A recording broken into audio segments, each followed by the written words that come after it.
Of all the countries that have come into existence in the last century, no country's birth certificate is more legitimate than that of Israel.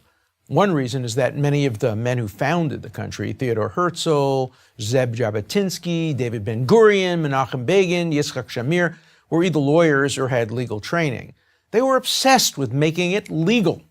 Unlike almost every other country, lawyers, not generals, were the midwives of Israel's birth, or more accurately, rebirth, since it had existed as an independent country twice before in history. Step by legal step, Israel moved legally toward nationhood, from the Balfour Declaration in 1917 to the San Remo Agreement in 1920, to the League of Nations Resolution in 1922, to the Anglo-American Convention on Palestine in 1924, to the partition of land ordained by the United Nations in 1947 into a nation-state for the Jewish people and an Arab state.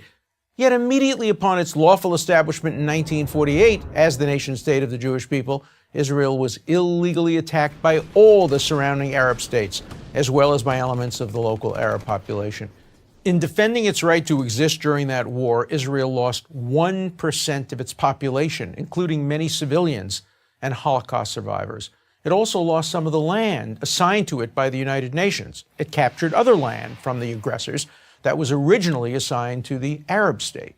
The end result of that war against Israel was an armistice line that prevailed until 1967, when Israel was once again attacked by Jordan during Israel's war with Egypt and Syria.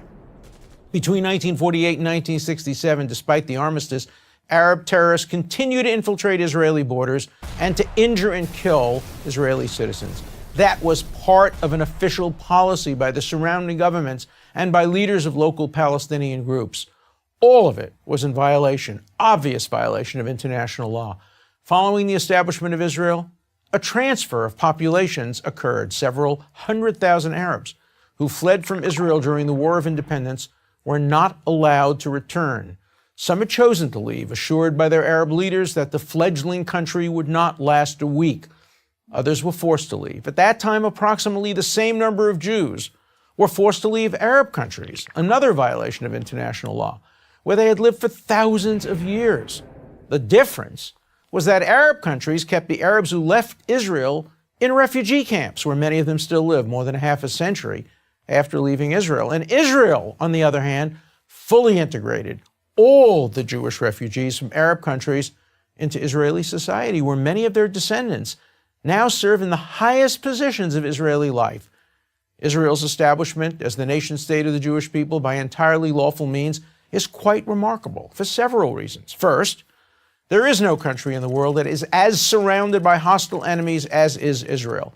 It's been that way since 1948. Yet Israel sought the way of the pen rather than of the sword. It has needed the sword to survive, but its preference has always been for the pen. That is, for peaceful negotiations. Its peace treaty with Egypt in 1978, its peaceful abandonment of Gaza in 2005, and its many attempts to reach a peace agreement with the Palestinians are examples. Yet despite its entirely lawful origins, Israel is the only country in the world today whose origins, and therefore its very legitimacy, have been questioned by the General Assembly of the United Nations, by numerous member nations, and by many organizations that claim the mantle of human rights and the rule of law. Ironically, current attacks on Israel's legitimacy have taken the form of lawfare, the use of international law as a weapon. Any fair tribunal that judged Israel by universal standards would reject such attacks out of hand. But alas, international courts, like the UN itself, have been packed by those bitterly antagonistic to the nation-state of the Jewish people. For example, the misnamed International Court of Justice refuses to acknowledge that Israel, a country that deals with terror attacks and the threats of terror attacks on a regular basis, has any special security needs. As I've demonstrated, this phenomenon, questioning the very right of Israel to exist as the nation-state of the Jewish people, cannot be explained on legal grounds or on any other rational basis for that matter. So then, how can this worldwide attack on Israel alone be explained? In only one way. It is pure bigotry. And there's a word for this bigotry: anti-Semitism. If you have a better explanation for why the one country in the world whose right to exist is denied is also the one country that is the nation-state of the Jewish people, I ask you, what is it? I'm Alan Dershowitz, professor of law at Harvard University for PragerU University. Join PragerU University. Click here to subscribe to our YouTube channel. Click here to sign up for free at PragerU.com for quizzes, contests, and prizes.